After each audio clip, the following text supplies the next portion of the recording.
Здравейте, едно бързо и кратко видео. Някой, ако се предвижва, поне аз тук карам по тези пътища, нали? Може да има и на други точки по Испания.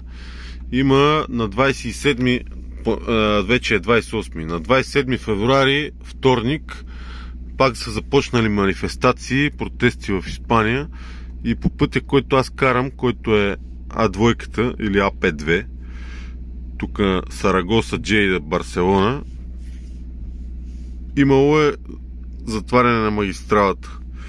И аз тази вечер, като тръгнах, мислих, че ще ги отворят поне вечерта, но не.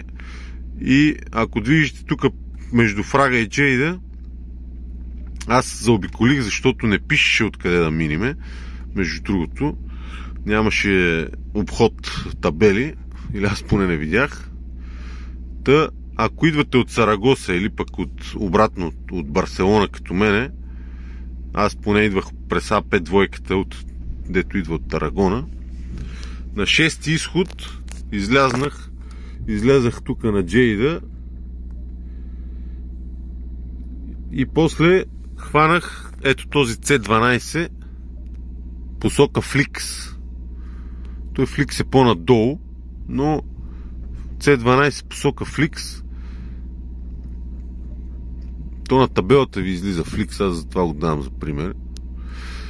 Карате по C12 и тук на Майаос се хваща C45 нагоре към Серос.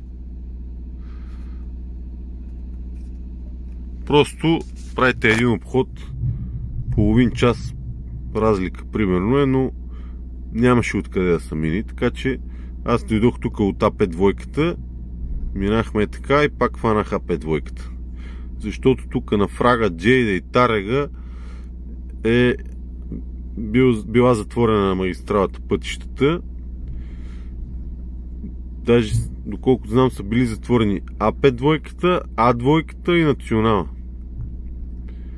Който кара или ще кара да се ослушва по този път Барселона, Джейда, Сарагоса. Сега може би да има и тия дни на други места да правят някакви други стратегии и да затварят други артерии на магистралите, но внимавайте.